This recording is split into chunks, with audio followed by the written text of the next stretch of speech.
സാന്ത്വനത്തിൻ്റെ ഇന്നത്തെ എപ്പിസോഡിലേക്ക് എല്ലാവർക്കും സ്വാഗതം. അങ്ങനെ നമ്മുടെ ബാലൻ ഒരു കാര്യമില്ലാണ്ട് ബാലൻ്റെ സ്കൂട്ടർമേൽ അയാൾ വന്നിരുന്നു എന്ന് മാത്രമേ ഉള്ളൂ. അയാളോടൊന്നും പറഞ്ഞിട്ടുണ്ടായില്ല ബാലൻ. അനിയ എനിക്ക് എന്ന് മാത്രം പറഞ്ഞുള്ളൂ, എനിക്ക് വണ്ടി എടുക്കണമായിരുന്നു എന്ന് മാത്രം പറഞ്ഞ് ആ സമയത്ത് അച്യുതവർമ്മ വന്നിട്ടാണ് വല്ലാണ്ട് ദേഷ്യപ്പെടുന്നത്. അപ്പോൾ അയാൾ പറയുന്നുണ്ട് എന്നൊന്നും പറഞ്ഞിട്ടില്ല, ഇദ്ദേഹം ഞാൻ അറിയാണ്ട് വണ്ടിമ വന്നിരുന്നാണ്, സോറി എന്ന് പറഞ്ഞു. ഞാൻ പറഞ്ഞു എന്തിനാ സോറി പറയുന്നത്, ഇവരോടൊന്നും സോറി പറയേണ്ട കാര്യമില്ല, ഇവനൊക്കെ അസൂയ കൊണ്ട് നടക്കണവന്, നമ്മളെ വീട്ടിലെ കല്യാണം നടക്കണ എൻ്റെ കൊച്ചും കൊണ്ട് ഇവന് സോറി പറയണ്ടെന്നൊക്കെ പറയും. അങ്ങനെ ആനന്ദവർമ്മയും വന്നു കഴിഞ്ഞിട്ട് അച്യുതവർമ്മയും ഇവരെയൊക്കെ എല്ലാവരും കൂടെ വിളിച്ചിട്ടുണ്ടാവും. ബാലനൊന്നും മിണ്ടാതെ നിൽക്കും. പിന്നെ കാണിക്കുന്നത് ഗുരുവായൂർ അമ്പലമാണ്. അമ്പലത്തിൽ ആര്യൻ ഇങ്ങനെ വെറുതെ നടക്കായിരിക്കും. ആ സമയത്ത് നമ്മുടെ നന്ദൻ കടയിലുണ്ടാവും. ആര്യാന്ന് വിളിച്ചു കഴിഞ്ഞിട്ട് ബായി എന്നാണ് വിളിക്കുന്നത്. വിളിച്ച് നമ്മുടെ അകത്തേക്ക് കയറ്റും. അതിനുശേഷം ഇവിടെ വന്നതല്ല, എന്തെങ്കിലും ഒരു കൂട്ടെടുക്കണം എന്ന് പറയും. അങ്ങനെ ഒരു ലോക്കറ്റാണ് എടുക്കുന്നത്, താഴി പോലത്തെ ഒരു ലോക്കറ്റ് എടുത്തിട്ട് പറയും ഇത് കയ്യിൽ വെക്കണം, ഇത് കയ്യിൽ വെച്ചാൽ എന്നും വിചാരിച്ച കാര്യങ്ങളൊക്കെ നടക്കും. പിന്നെ ഭാവിയിൽ കല്യാണം കഴിക്കുമ്പോൾ പെണ്ണിൻ്റെ മാലയമേൽ ലോക്കറ്റായിട്ട് ഇട്ട് കൊടുക്കാമെന്ന് പറയും. ഞാനോ കല്യാണം കഴിക്കണോ എന്ന് ചോദിച്ച് ആര്യനൊരു ചിരിക്കും. അതെന്താ, അതൊന്നും പറയാൻ പറ്റില്ല, ആരെപ്പോൾ കല്യാണം കഴിക്കണമെന്ന് ഭഗവാനാണ് തീരുമാനിക്കുന്നതെന്ന് പറയും. എന്നിട്ട് എന്തായാലും എനിക്കിതിൽ വിശ്വാസമൊന്നുമില്ല, എന്നാലും നിങ്ങൾ പറഞ്ഞ നിലയ്ക്ക് ഈ ലോക്കറ്റ് എടുക്കാമെന്ന് പറയും. ആര്യൻ 500 രൂപ നോട്ട് എടുത്ത് കൊടുക്കുമ്പോൾ അയ്യോ 500 ചേഞ്ച് ഇല്ലല്ലോ, 100 രൂപയുള്ളൂ, 100 രൂപയല്ലേ ഇതിനുള്ളൂ, ഞാൻ ചേഞ്ച് ഇവിടെ എവിടെയെങ്കിലും ഉണ്ടോ നോക്കട്ടെ എന്ന് പറഞ്ഞ് നന്ദൻ അങ്ങോട്ട് നീങ്ങുമ്പോൾ നമ്മുടെ ശരണവും ഭാര്യയും വരുന്നുണ്ടാവും. അങ്ങനെ അവരെ വിളിച്ച് അകത്തേക്ക് കയറ്റും. നോക്ക് 500 രൂപയ്ക്ക് ചേഞ്ച് ഉണ്ടോ. ആര്യൻ ഒരു ലോക്കറ്റ് എടുത്ത് അതിന് 100 രൂപ ഉള്ളൂ എന്ന് പറഞ്ഞപ്പോൾ ശരൺ വേഗം പൈസ കൊടുക്കും. 400 രൂപ ആര്യൻ്റെ കയ്യിലും കൊടുക്കും, 100 രൂപ നന്ദനും കൊടുക്കും. ഇപ്പോൾ കണ്ടോ, ഇപ്പം നിങ്ങൾ തമ്മിലൊരു ഫ്രണ്ട്സ് ആയില്ലേ, ഇതാണ് ഞാൻ പറഞ്ഞത്, ഇവരെ കൊണ്ട് നിങ്ങൾക്ക് എപ്പോഴെങ്കിലും ഉപകാരം ഉണ്ടാവും എന്ന് പറഞ്ഞില്ലേ, അതിലൊന്നാണ് ഇതെന്ന് പറയും. അങ്ങനെ താൻ ആൾ കൊള്ളാലോ എന്നൊക്കെ പറയും. അപ്പം ഞങ്ങൾ ഇവിടെ വന്നിട്ടുണ്ടെങ്കിൽ സാധനങ്ങളൊക്കെ മേടിച്ചിട്ടുണ്ടെങ്കിൽ ഞങ്ങൾക്ക് വില കുറവിനൊക്കെ കിട്ടുമെന്നൊക്കെ ചോദിക്കും നമ്മുടെ ശരൻ്റെ ഭാര്യ. അങ്ങനെ അവരെല്ലാവരും കൂടെ നല്ല സ്നേഹത്തോടെ ആര്യനെയും കൊണ്ടുപോകും. ആര്യനും ശരണും ഫ്രണ്ട്സ് പോലെ ആവും, തൊഴിലൊക്കെ ആയിട്ടിട്ട് വാ ചോദിക്കട്ടെ എന്ന് പറയും. താൻ എന്തിനാ പഠിക്കണേന്നൊക്കെ ചോദിച്ച് വിശേഷങ്ങളൊക്കെ ചോദിക്കുന്ന ഒരു ഭാഗമാണ് കാണിക്കുന്നത്. പിന്നെ കാണിക്കുന്നത് മിഥുൻ വിളിക്കുന്നുണ്ട് മിത്രനെ, എന്തായി എന്ന് ചോദിച്ചപ്പോൾ ഒന്നും ആയിട്ടില്ല, ഞാൻ അമ്മനോട് പറയാൻ പറഞ്ഞാൽ വേണ്ട, ഇനി ആരോടും പറയണ്ട എന്ന് പറഞ്ഞ് ഞാൻ കുറച്ച് കഴിഞ്ഞിട്ട് ഫോൺ വിളിക്കാം എന്ന് പറഞ്ഞ് മിഥുൻ കട്ട് ചെയ്യും. പിന്നീട് മിഥുൻ മറ്റൊരു കൂട്ടുകാരനെ വിളിച്ചിട്ട് എന്തൊക്കെയോ ഏൽപ്പിക്കുന്നൊക്കെ ഉണ്ടായിരുന്നു. പിന്നെ കാണിക്കുന്നത് നമ്മുടെ ദേവമംഗലത്ത് എല്ലാവരും കൂടി ഇന്ന് ഭക്ഷണം നമ്മുടെ എല്ലാവരും ബാലൻ ആകാശം ഒഴിച്ച് ബാക്കി എല്ലാവരും കൂടി ഇന്ന് ഭക്ഷണം കഴിക്കായിരിക്കുള്ളൂ. ആകാശിന് ഫോൺ ചെയ്യായിരുന്നു മീനാക്ഷി പറയുന്നുണ്ട് എനിക്ക് വേണ്ടി പ്രാർത്ഥിച്ചു എന്നൊക്കെ നമ്മുടെ ആകാശ് ചോദിക്കുമ്പോൾ ഇല്ല, ഞാൻ എനിക്കിന് വേണ്ടി പ്രാർത്ഥിച്ചത് എന്ന് പറഞ്ഞപ്പോൾ അത് നന്നായി, നീ എന്ത് പ്രാർത്ഥിച്ചതെന്ന് ചോദിക്കുമ്പോൾ എനിക്ക് ആകാശിനെ കൂടെ ഒരു 100 വർഷം ജീവിക്കാൻ ആഗ്രഹമുണ്ടെന്നൊക്കെ പറഞ്ഞു. അതൊക്കെ പോട്ടെ, എനിക്കിപ്പോൾ കൃഷ്ണമംഗലത്തെ പരിപാടിയൊക്കെ എങ്ങനെയുണ്ടെന്ന് ചോദിച്ചപ്പോൾ ഞാൻ നോക്കിയില്ല എന്ന് പറയും. പിന്നീട് പറയുന്നുണ്ട് എന്നാൽ എനിക്ക് വേണ്ടി ഒരു പാട്ടൊക്കെ പാടിത്താന്ന് പറയും, ഞാൻ നിന്നെ ഒരുപാട് മിസ് ചെയ്യുന്നുണ്ടെന്ന് പറഞ്ഞപ്പോൾ പാട്ടോ ഇപ്പോഴോ എന്ന് പറഞ്ഞാൽ പാട് എന്ന് പറയും. വേഗം പാട്ടൊക്കെ പാടാൻ നോക്കുന്നുണ്ട്, തൊണ്ടയ്ക്ക് ശരിയാക്കി നമ്മുടെ ശ്രീനിവാസൻ്റെ പാട്ടൊക്കെ പാടുന്നുണ്ട്. പവിഴമല്ലി പൂത്തുലഞ്ഞ് എന്നുള്ള പാട്ട് പാടി. എന്തായാലും ആ പാട്ട് പാടിയോടുകൂടി പിന്നെ നമ്മുടെ ആകാശത്തിന് നിയന്ത്രണമൊന്നും ഇല്ലാണ്ടാവും, എവിടെയാണ് എങ്ങനെയാണ് നിൽക്കണേന്നൊന്നും ആലോചിക്കാണ്ട് പാട്ട് ഇങ്ങനെ പാടി ആദ്യം അനുവിൻ്റെ എത്തിക്കയിലും അനുവിനെ ഇങ്ങനെ കൈ കൊണ്ട് കറക്കും. പിന്നീട് ആനന്ദിൻ്റെ തോളിലും മാമൻ്റെ തോളിലൊക്കെ തലോടി ഒടുവിൽ നമ്മുടെ ബാലൻ്റെ തോളിൽ കൈ വെച്ചിട്ട് കവിളിലും വയ്ക്കും ബാലൻ. അപ്പം എന്താടാ അതെന്ന് ചോദിക്കും.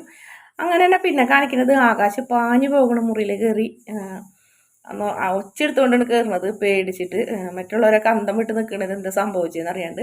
എന്നിട്ട് പിന്നെ മീനാക്ഷിനോട് പറയുന്നുണ്ട് നീ കാരണമാണ് ഞാൻ പോയി, നീ എന്നോർത്ത് ഞാൻ അച്ഛനും മുമ്പ് വെച്ച് നടപ്പത്തി. ആകാശിനെ നിലവിളി കേട്ടപ്പോഴേ തോന്നി എന്തോ സംഭവിച്ചിട്ടുണ്ടെന്നൊക്കെയാണ്. പിന്നെ കാണിക്കുന്നത് ബാലനെയും ഗോമതിനെയും രണ്ടുപേരും കൂടി സംസാരിക്കുന്നു. ബാലനോട് കുറേ കാര്യങ്ങളൊക്കെ ഗോമതി പറയുന്നുണ്ട്. മിത്രയുടെ വിവാഹം കാണണം എന്ന് എനിക്ക് ആഗ്രഹം ഉണ്ടായിരുന്നു, എന്തായാലും ഭഗവാൻ എനിക്കത് ഇവിടെ എൻ്റെ കണ്ണിൽ കാണിച്ചു തരുന്നല്ലേ പറഞ്ഞത്, ഈ ഒരു പ്രതീക്ഷയിലാണ് ഞാൻ ഇരിക്കുന്നത് ബാലേട്ടാന്ന് പറഞ്ഞപ്പോൾ നീ അതേക്കുറിച്ചൊന്നും പറയണ്ട, വിഷമിക്കേണ്ട, നീ ഇപ്പം അമ്പലത്തിൽ പോയ കാര്യങ്ങൾ മാത്രം ചിന്തിച്ചാൽ മതി എന്നൊക്കെ പറയും. അതെ, പിന്നെ ഒരു കാര്യം, മക്കൾക്ക് ഭക്ഷണമൊക്കെ വിളമ്പി കൊടുത്ത പോലെ തന്നെ ഞാൻ വരുമ്പോൾ എനിക്കും ഭക്ഷണം വിളമ്പി തരണോട്ടാന്ന് പറയും. അതൊക്കെ വിളമ്പി തരാമെന്ന് പറയും. പിന്നെ നീ എനിക്ക് എന്താണ് സമ്മാനം കൊണ്ടുവരാമെന്ന് പറഞ്ഞത് ബാലൻ ചോദിക്കുമ്പോൾ അത് കൊണ്ടുവരുമ്പോൾ കണ്ടാൽ മതി എന്ന് പറഞ്ഞ്. ഇതേ ചോദ്യം തന്നെ ആകാശം ചോദിക്കുന്നുണ്ടായിരുന്നു, ഗുരുവായൂരിന്ന് വരുമ്പോൾ എന്താണ് കൊണ്ടുവരുന്നതെന്ന്. അതും വരുമ്പോൾ തന്നെ കണ്ടാൽ മതി എന്ന് പറയുന്നത്. പക്ഷേ ഇവർ കൊണ്ടുവരുന്ന സാധനം എന്തായാലും ആർക്കും ഉൾക്കൊള്ളാൻ കഴിയാത്തൊരു സാധനമായിരിക്കുന്നു മാത്രം. പിന്നെ വീണ്ടും കൃഷ്ണമംഗലം കാണിക്കുന്നത് ഒരുപാട് ആഭരണങ്ങൾ ഇങ്ങനെ വിതറി വെച്ചേക്കണ്. അത് നമുക്ക് മിത്രയ്ക്കുള്ളതാണ്, ആകെ ഒരു മോളല്ലുള്ളൂ, അപ്പോൾ എല്ലാം മിത്രയ്ക്ക് കൊടുക്കണം. പിന്നെ പണം ഒരുപാട് വേറെ ഉണ്ട്, സ്വർണ്ണങ്ങൾ ഒരുപാട് ഇങ്ങനെ ആയിട്ട് ഒരേ ഫാഷനിൽ മിത്രയ്ക്ക് വേണ്ടി ആയിട്ട് ഡിസൈൻ ചെയ്തതെന്നൊക്കെ പറഞ്ഞ് അങ്ങനെ ഓരോ കാര്യം എല്ലാവർക്കും പരിചയപ്പെടുത്തി കൊടുക്കണം. ആ സമയത്ത് മിഥുൻ ഫോൺ വിളിക്കുന്നുണ്ട്, നാളെ ഞാൻ വരും, റെഡി ആയി നിന്നോ, ബാക്കിയൊക്കെ അവിടെ വെച്ച് പറയാം എന്ന് പറഞ്ഞപ്പോൾ നമ്മുടെ മിത്ര ആകെ ടെൻഷൻ അടിച്ച് നിൽക്കുന്നുണ്ട്. പിന്നീട് സ്വർണ്ണാഭരണങ്ങൾ മുഴുവനും ഇങ്ങനെ വിതറി വെച്ചിട്ട് പിന്നീട് അതൊക്കെ നമ്മുടെ മിത്രനെ ഏൽപ്പിക്കുന്നുണ്ട് കൃഷ്ണമംഗലത്താർ. ആ സമയത്ത് തന്നെ ബാലൻ പുറത്തേക്ക് വരുന്നുണ്ട്. പുറത്തേക്ക് വന്നിങ്ങനെ കൃഷ്ണമംഗലത്തേക്ക് നോക്കി നിന്ന് വിഷമിക്കുന്നുണ്ട്.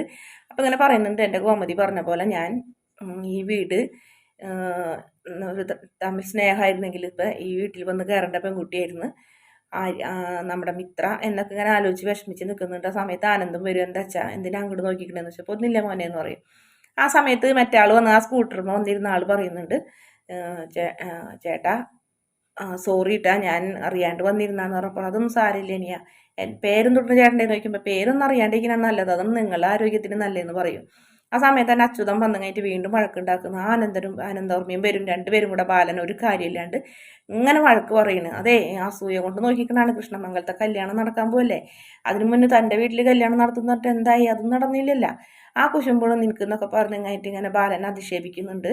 ആ സമയത്ത് ആനന്ദിനും അതുപോലെ തന്നെ ആകാശം ദേഷ്യം വരുന്നത് ഇത്ര നേരം കേട്ടുന്നു, ഞങ്ങൾക്ക് ഇനി പിടിച്ചാൽ കേട്ടില്ല എന്ന് പറഞ്ഞപ്പോൾ അവരെ ബാലൻ വിലക്കുന്നുണ്ട്. മോനെ വേണ്ട, നമ്മളെ പോലത്തെ ഒരു പെൺകുട്ടിയുടെ വിവാഹമാണ്, അതുപോലെ തന്നെ ഒരു ചെറുപ്പക്കാരൻ്റെയും, അതിന് മങ്ങലേൽക്കണ്ട, നിങ്ങളൊന്നും പറയണ്ടെന്ന് പറയും. അതിനുശേഷം ബാലൻ പറയും, അച്യുത വിവാഹം മുടക്കൽ എൻ്റെ സ്വഭാവമല്ല, എനിക്ക് പഠിപ്പില്ല എന്നുള്ളൂ, പക്ഷെ നിങ്ങളെ പോലെയല്ല, എനിക്ക് വിവരമുണ്ട്, ആരെ വിവാഹം മുടക്കിയെന്നൊക്കെ ഒന്ന് ആലോചിച്ച് നോക്കിയാൽ മതി എന്നൊക്കെ പറഞ്ഞ് ബാലനകത്തേക്ക് കയറിപ്പോവും. അവരും തിരിച്ചു പോകുന്നുണ്ട്. പിന്നീട് ഗുരുവായൂർ അമ്പലമാണ് കാണിക്കുന്നത്. ഗുരുവായൂർ അമ്പലത്തിൽ ഗോമതിയും മിത്രയും കൂടെ ഗോമതിയും മീനാക്ഷിയും കൂടെ നടക്കുകയായിരിക്കുള്ളൂ. ആ സമയത്ത് നമ്മുടെ നന്ദൻ വിളിക്കുന്നുണ്ട്, ചേച്ചി ഇങ്ങോട്ട് വന്നേന്ന് പറയും. ഇവിടെ അകത്തിരിക്കുന്ന ആരും നോക്കിയെന്ന് പറയും. അപ്പം നമ്മുടെ ആര്യൻ നല്ല തകൃതിയായിട്ട് കച്ചവടമൊക്കെ നടത്തുന്നുണ്ട്. ആഹാ, നിങ്ങൾ എത്ര പെട്ടെന്ന് സെറ്റായോ എന്ന് മീനാക്ഷി ചോദിക്കും. ഞങ്ങൾ സെറ്റായി, അപ്പം ഇനി ഞങ്ങൾക്ക് ഇവിടുന്ന് സാധനങ്ങളൊക്കെ വില കുറച്ച് കിട്ടുമല്ലേ എന്ന് ചോദിക്കുമ്പോൾ ആന്ന് നമ്മുടെ നന്ദൻ പറയും. അപ്പം ആര്യം പറയും, അതൊന്നുമില്ല, കച്ചവടം വേറെ, ബന്ധം വേറെ, ബന്ധക്കാരാകുമ്പോൾ ഇത്തിരി കൂടുതൽ കാശ് മേടിക്കുള്ളൂ എന്ന് പറയുന്നത്. നിങ്ങളുടെ മകന് ഞാനൊരു ലോക്കറ്റ് കൊടുത്തിട്ടുണ്ട്, അത് ഏത് കാലത്ത് കല്യാണം കഴിക്കുന്ന ആ സമയത്ത് പെണ്ണിൻ്റെ കഴുത്തിലിടാനാണ്. ഈ ലോക്കറ്റ് ഉണ്ടെന്നുണ്ടെങ്കിൽ എന്ത് തന്നെ ആയാലും എന്ത് ആപത്തിൽ നിന്ന് രക്ഷിക്കും എന്നൊക്കെ പറഞ്ഞപ്പോൾ ഗോമതിയോട് പറയുന്നുണ്ട്, അതൊന്ന് സൂക്ഷിക്കണം എന്നും പറഞ്ഞപ്പോൾ സൂക്ഷിക്കാന്നൊക്കെ പറയുന്നുണ്ട്. അങ്ങനെ അവർ സംസാരിച്ചുകൊണ്ട് മീനാക്ഷിയും അവർ അങ്ങോട്ട് പോകുന്നുണ്ട്. പിന്നെ കാണിക്കുന്നത് വീണ്ടും കൃഷ്ണമംഗലം തന്നെയാണ്. കൃഷ്ണമംഗലത്ത് വിവാഹത്തിൻ്റെതായ തിരക്കുകളും ആ സമയത്ത് ബാലനെ വിളിച്ചില്ലേന്ന് ഒരു കൂട്ടർ ചോദിക്കുന്നുണ്ട്. എന്തിന് ബാലനെ വിളിക്കണേന്ന് പറഞ്ഞാൽ അതേ പറ്റിയൊന്നും ഇപ്പോൾ പറയണ്ടാന്ന് ആനന്ദോർമ്മ പറഞ്ഞപ്പോൾ, എന്തിന് പറയാണ്ടിരിക്കണേ, അതേ കാലത്ത് ഇവൻ അറിയാണ്ട് അയാളുടെ സ്കൂട്ടറിലൊന്നും ഇരുന്ന് അതിന് അയാൾ എന്തൊക്കെ ഇന്നറിയാം പറഞ്ഞേ അയാൾ ഇവനെന്ന് പറഞ്ഞ്. അപ്പം തന്നെ അയാൾ പറയുന്നുണ്ട്, ഇല്ല കേട്ടോ ഒന്നും പറഞ്ഞില്ല, ഞാൻ അറിയാണ്ട് ചെന്നിരുന്നുള്ളൂ, സോറി മാത്രം പറഞ്ഞോളൂ, അയാൾ എന്നെ ഒന്നും പറഞ്ഞു, ബാലൻ എന്നെ ഒന്നും പറഞ്ഞില്ല എന്ന് പറയും. അപ്പം പിന്നെ ബാലനെ അനിയനും ചേട്ടനും കൂടി ഇങ്ങനെ കുറ്റം പറയുന്നത്, ദുഷ്ടനാണ്, അങ്ങനെയാണ് ഇങ്ങനെയാണ്, ഞങ്ങളുടെ പെങ്ങളെ വിളിച്ചിട്ട് പോയി കഴിഞ്ഞിട്ട് ഞങ്ങളെ നാണം കെടുത്തിയിട്ട് ഇപ്പം ഞങ്ങളുടെ മോളെ കല്യാണം മുടക്കാൻ നോക്കണം എന്നൊക്കെ പറഞ്ഞ് ഒരുപാട് ഇങ്ങനെ കുറ്റം പറഞ്ഞപ്പോൾ അമ്മയ്ക്ക് അങ്ങോട്ട് കേട്ട് സഹിക്കാൻ പറ്റില്ല. മതി നിർത്ത്, ഇനിയെങ്കിലും നീ അവനെ കുറ്റം പറയാണ്ടിരിക്കാൻ നോക്കടാ, സ്വന്തം മോളെ മറ്റൊരു വീട്ടിലേക്ക് പറഞ്ഞയക്കാൻ പോണ സമയത്ത് മനസ്സ് നന്നായിരിക്കണം, നശിച്ച മനസ്സുമായിട്ടല്ല ഈ വിവാഹം നടത്തേണ്ടത്, അവനിങ്ങനെ കുറ്റം പറയുന്നത് പകരം അവനെന്ത് എന്തെങ്കിലും അതിനെ പറ്റി നല്ലത് പറഞ്ഞിട്ടുണ്ടോ എന്നൊക്കെ ചോദിച്ചാൽ അമ്മ പൊട്ടിത്തെറിക്കും. ആ സമയത്ത് നമ്മുടെ വരുന്നുണ്ട്, ധർമ്മം വന്നിട്ട് ചോദിക്കും, മുകളിലത്തെ പണികളൊക്കെ കഴിഞ്ഞിട്ടുണ്ട്, ഇനി എന്തെങ്കിലും പണിയുണ്ടോ എന്ന് ചോദിക്കുമ്പോൾ നീ പെണ്ണിൻ്റെ കൊച്ചച്ഛനല്ലേ എന്നൊക്കെ ചോദിക്കുന്നുണ്ട്.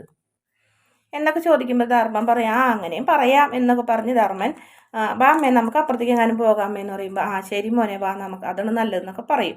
അങ്ങനെ അമ്മയും മോനെ അങ്ങോട്ട് പോകും. അവർ വീണ്ടും സ്വർണം കാണലും പിടിക്കലൊക്കെ നിൽക്കും. ആ സമയത്ത് മിഥുൻ വീണ്ടും വിളിച്ച് കാര്യങ്ങളൊക്കെ ഒന്നും കൂടെ ഓർമ്മിപ്പിക്കുന്നു മിത്രനെ.